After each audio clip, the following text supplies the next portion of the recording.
Dr. Vikram Sarabhai, the founding father of ISRO, once said, "The best way to predict the future is to create it."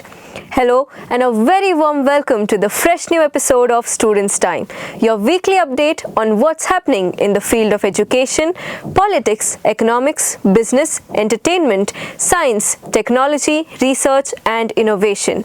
I am Sakshi Kulkarni, your host for today. In the wake of a successful soft landing of the lander on the lunar surface, the atmosphere is charged with exhilaration. Excitement radiates across the nation from screens to conversations alike. It is a shared sentiment that unites us, transcending boundaries and differences. Patil International University celebrated the remarkable milestone with event Chand Par Padao. The event was organized on the pre-landing, landing and the post-landing of the moon mission. As we bask in the glow of Chandrayaan-3's success, let's revel on an thrilling interview dissecting the significance of Chandrayaan-3's lunar landing and the incredible potential that lies within the uncharted territories of the lunar South Pole. Joining us today is one such expert, Honorable Professor Prabhat Ranjan Sir, Vice Chancellor DYPIU. Sir needs no introduction. Sir was closely associated with Chandrayaan moon mission. Welcome, sir. We are very fortunate to have you here. Thank you. Beginning with a very obvious question, could you please share us a bit about your journey, your involvement with Chandrayaan moon mission and about your role in this significant endeavor? So I'm actually a nuclear fusion scientist, and till 2002, from 1983 to 2002, I was working in national labs of US and India. Yes. In 2002, I moved to Dhirubhai Ambani Institute of ICT in Gandhinagar as a professor. During that period, I started to work on many projects, including one where we were developing wireless sensor network technology. We're applying this to many fields, including wildlife tracking, agriculture sector, and so on. A number of undergraduate students were involved with these projects. I used to be invited to give talks to new employees at a space application center in Ahmedabad.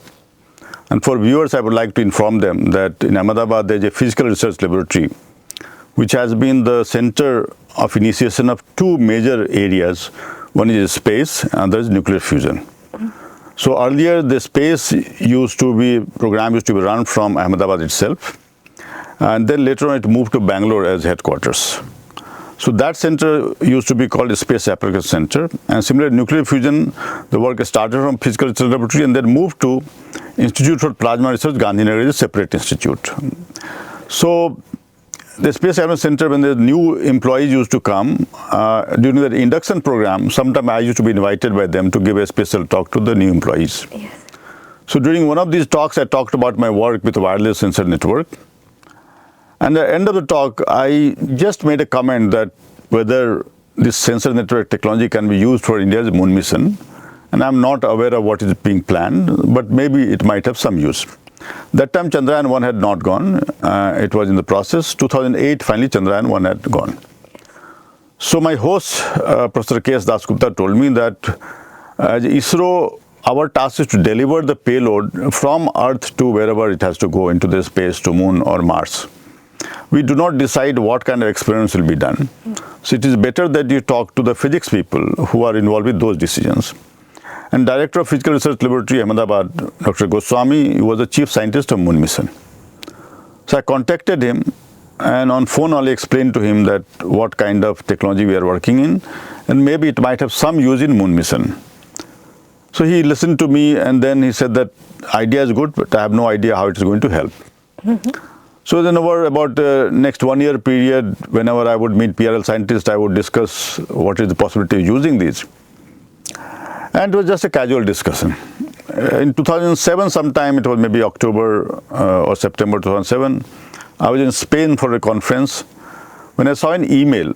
That email was saying that we are discussing Chandrayaan-2 mission projects, and can you come to PRL to participate in that discussion? So I replied back saying that I'm in Spain right now, I'm not able to come. So after I come back, I will come and meet and discuss.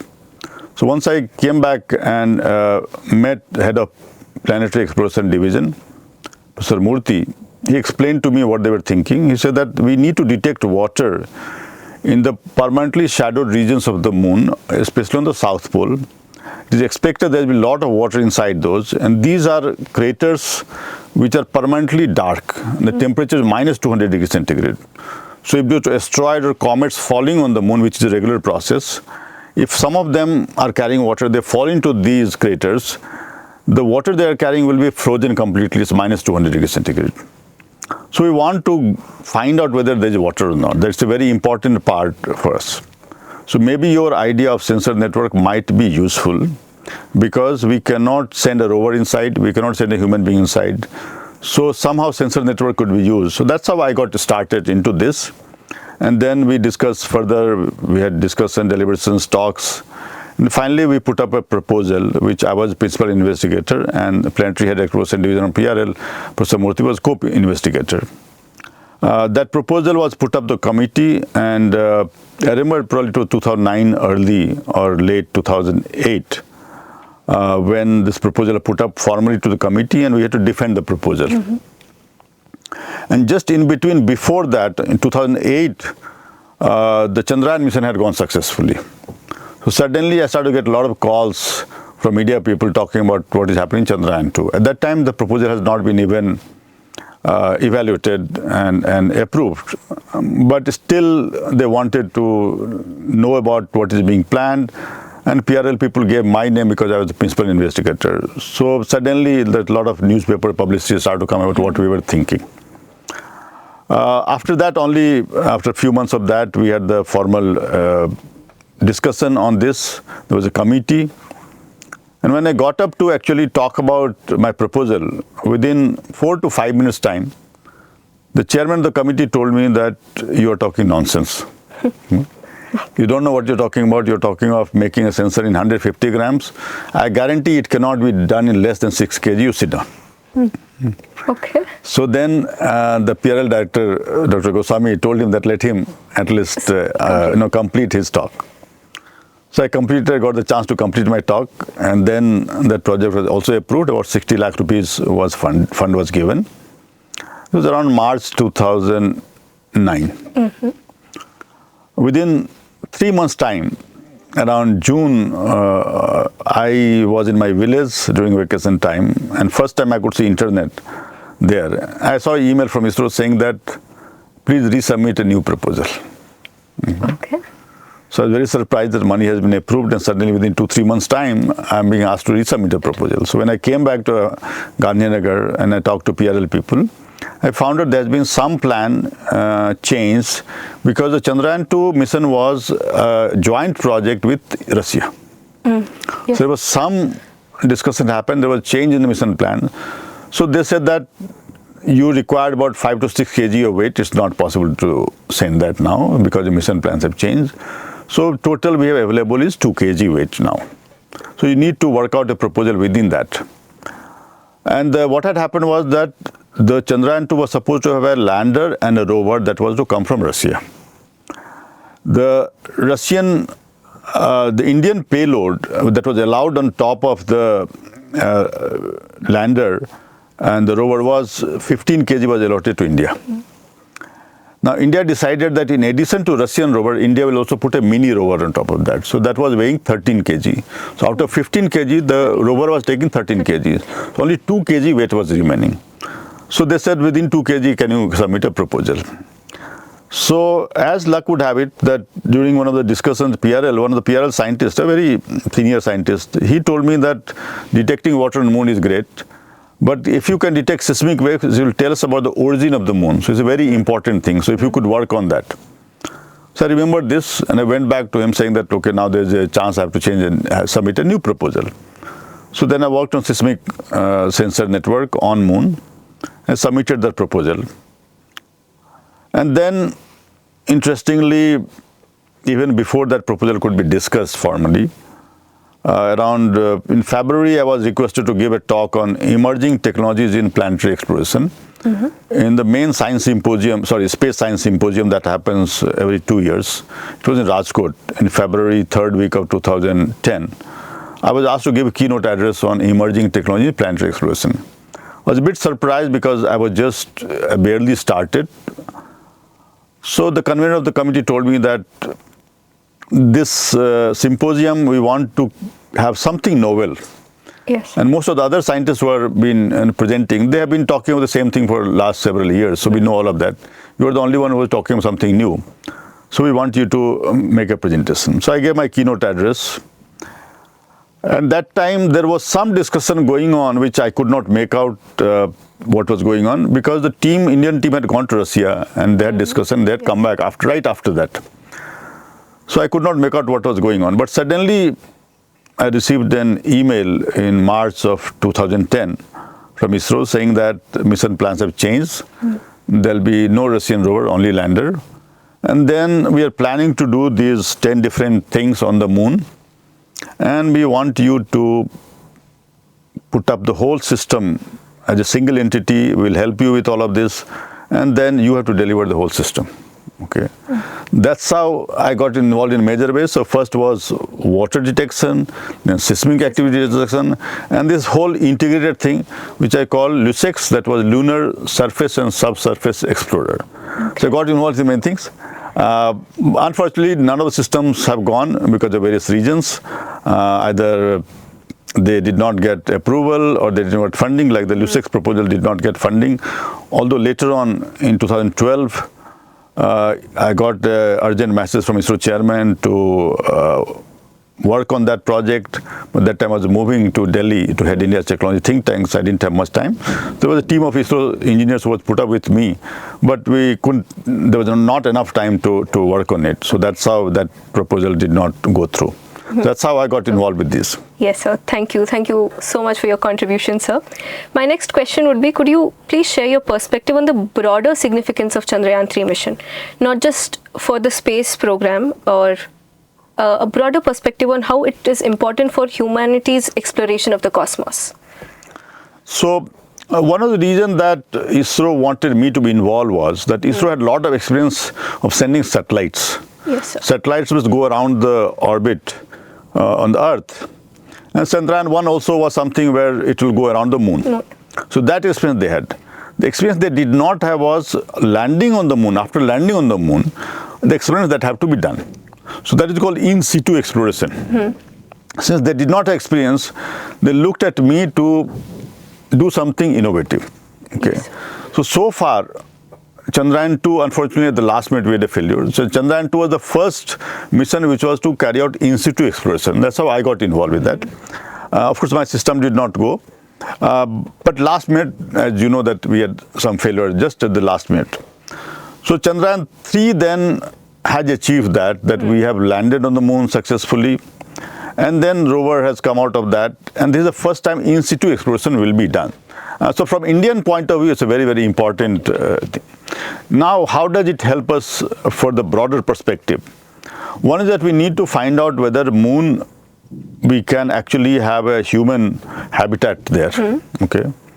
Second is that can we use the resources available on moon? So for example, one of the projects that I was working on was detecting water on the moon. It's very, very important, because first, as a human being, if I have to be there, I need water. Okay. If I carry water from here to moon, it's very, very costly. So I need to find sources of water, and that's why it's very critical to detect that. Second was that same water can be also used as a fuel to replenish fuel for spacecraft that can be using moon as a landing station, where they could land on that and take off from there and then go to rest of the universe in some sense. Now the moon does not have atmosphere, it has very low gravity.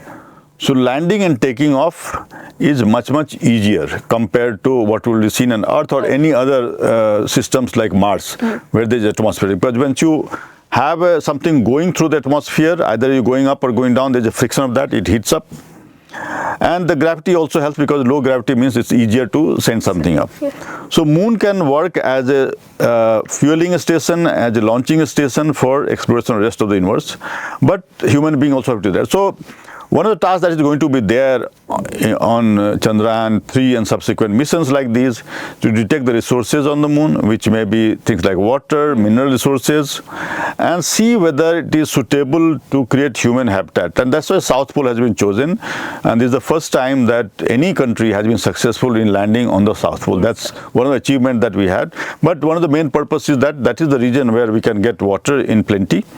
And then the experiments that are being done to detect minerals and composition of soil that is there. And one more thing that I was working on, seismic activity. This time in Chandrayaan 3, on the lander, they have added a seismic sensor, which is supposed to give some idea, but it's only one sensor probably, if I understand. Ideally, I would have liked to have more sensors that I was planning to have to get more deeper information. So it's a very significant achievement of India, which is going to let us know better about moon. And in recent years there had not been many missions. There was one mission from China, one mission from Russia failed recently, and so only now again there's been interest in moon, and India seems to be in the right spot for that. Yes, sir. So extension to my previous question, there have been many collaborations in the space exploration these days, and how will Chandrayaan Mission 3 help India with that? And how will it help geopolitically? How will it give the stand for India as a country? So if I look at geopolitics, it is a question of give and take. If I'm always on the other side, that I'm on the receiving end, I have no bargaining power. Yes. So I should have something that I can offer to other side of the table, and then they in return can give me. So it's all give and take. Now if I am borrowing technology, begging from others, then obviously they will be playing, their conditions will be there. So if I am up in certain things, it's going to be very, very important for us, the geopolitical thing. In the Technology Vision 2035 document also we have talked about this. Sir. That what are the technologies which we need to, we have the expertise, we need to keep going up and up, and space is one of them. So this will be very helpful to us. I remember going to Jet Propulsion Lab in 2009, which is one of the main NASA laboratories related to this. And I had a lot of welcome there. The reason was that they wanted to enroll Chandrayaan 2. Okay. Yes. My host there, he told me that for 30 years he's worked and none of his missions have been successful. Either they have not gone or they've gone and failed. So you imagine spending 30 years and nothing going on. It can be very frustrating. So they're looking for opportunities that can we also participate in Chandrayaan 2. Yes. So Chandrayaan 1 also NASA had certain experiments. Chandrayaan 2 also wanted to think. So globally, everybody looks at any space mission is an opportunity for them to participate. So that's what's very important for us geopolitically. Yes, sir. Yes, sir. My last question would be, being a student myself, what will your advice be to the budding scientists, astronauts, and other astrophiles? So one thing, as I mentioned, the example I gave, that the scientist working for 30 years in the best lab, jet propulsion lab, maybe in the world, could be very frustrated because for 30 years of working and nothing is going on. Yes. So whoever wants to go into this area should have a lot of patience. Okay. Yes. Second is that I see many people who come and say that I want to become astronaut and I want to go into space mission and so on. You have to take it with a pinch of salt. Very few people become astronauts. Maybe in next 10 years or so, when a space travel becomes very common, it will not be a question being asked. I remember when I was a child, the first time I flew in aircraft when I was going out of the country to do PhD at University of California, Berkeley in US. Today it's become very common, young people, everybody takes a flight. So maybe in 10 years time, space travel will be very easy. It will be just like you'll get a pilot's license and you could be doing that. But today it's not the case. Yes, sir. So I would suggest that you should be realistic in this. Second is that it does not matter. Some people think that I have to do, say, aeronautical engineering or physics or what to get into this. Actually, all of these are technologies that have multiple disciplines. It requires mechanical engineering, chemical engineering, electrical engineering, electronics, computer, AI, everything comes in there. Yes, sir. So I'm a nuclear fusion scientist, but even nuclear fusion also we had to have same thing, that I had to have number of technologies coming together. So same thing happens in space. So you get involved irrespective of where you come from, but of course you need to have a dedication, you need to have the thinking that I may get not a lot of money, I may not get any credibility in terms of awards and so on, but still I want to work on this. That's a challenge, but if you have the passion for that, you should all go for it. Thank you. Thank you, sir. Thank you. Sadly, due to the time crunch, we'll have to end our interview here today. Thank you so much for shedding the light on the topic, sir. Thank you, sir, for being ever so inspiring. This remarkable journey of Chandrayaan-3 has reminded us that reaching the moon isn't an endeavor limited to the realm of extravagant budgets. It's a testament to the power of talent, skill, and unwavering confidence that ISRO has so brilliantly displayed. As we marvel at this historic achievement, it's important to recognize that only 3 nations had touched the moon's surface before: the United States, the former Soviet Union, and China. Now, with the inclusion of India's very own Pragyan rover, we proudly stand among this elite club of lunar explorers. That's all for this episode of Students' Time. Do tell us how you like our program. You can send your feedbacks and suggestions on our email ID. Our email ID is studentstime@dypiu.ac.in. We will be back with fresh new episode again next week. Until then, stay tuned, think and embrace scientifically.